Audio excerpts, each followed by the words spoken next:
कई लोगों के यहाँ देखा मैंने, जेठ का महीना भयंकर गर्मी, एक वैष्णव के घर गया मैं, तो छोटा सा तो मंदिर, और वो मंदिर में भी इतना सा पंखा लगा था, ऊपर से गर्मी इतनी। मैं भीतर जाके मैंने बोला, मैंने भैया लाल जी गर्मी लग रही होगी, पंखा थोड़ा बड़ा कर लो, कूलर पुलर लगवा लो।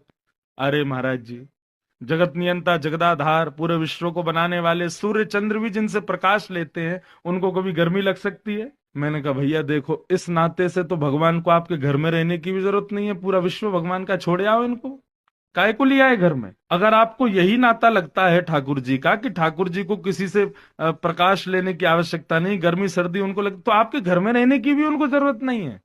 हजारों लाखों लोग अपने घर में सेवा करते हैं, वृंदावन में प्रत्येक मंदिर में सेवा होती है, काय को लिया है वृंदावन से अपने घर में ले आए इनको? इनको जरूरत ही नहीं थी आपके घर आने की, छोड़ाओ कहीं भाई। हम अपने घरों में ठाकुर जी को इसलिए लाए हैं ताकि अपने भक्ति भाव से ठाकुर जी को रिझा सकें, प्रसन्न कर सकें। केवल वो मूर्तिवंत रहते रहें, ऐसे ही बैठे रहें और हमसे श्रृंगार, मेरे को तो इसमें संतुष्टि नहीं। ठाकुर जी कभी खड़े हो जाएं, कभी बोलने लग जाएं, आपके प्रसाद को स्वीकार करें, यहां तक अगर हम नहीं पहुंचे तो हमारी भक्ति करना बेकार है। तो कई घरों में मैंने ऐसा अनुभव किया।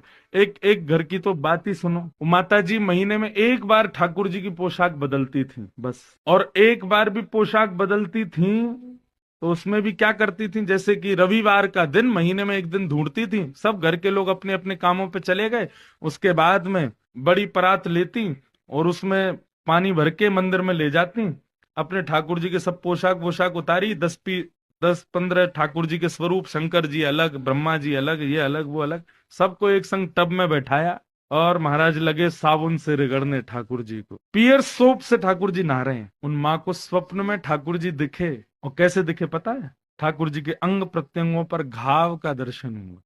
बोले मैया, तुम ये कभी सर्फ से कभी साबुन से, कपड़े धोने साबुन से हम खुद नहलाती हो, हम चैतन्य हैं, आप हमको मूर्तिवंत क्यों मानती हो? बोले ठाकुर जी सर्फ से नवाने इसलिए नवाया, आप में मैल लग जाता है, ठीक हो। बोले तो मैल तो तुम्हारे बेटे को भी लगता, नवा दो सर्फ से उसको भी। बर्तन मांजने वाले वो जो, उससे तुम हमारे शरीर को रिगड़ती हो, अपने बेटे को रिगड़ दो एक बार। नहीं, उसको कैसे रिगड़ देंगे, उसके लग जाएगी। तो जब उसके प्रति चैतन्य भाव है तो हमारे प्रति क्यों नहीं? और माफ कीजिएगा, यदि चैतन्य भाव से ठाकुर जी की सेवा नहीं है तो आपके घर में पाषाणी है, ठाकुर जी नहीं है।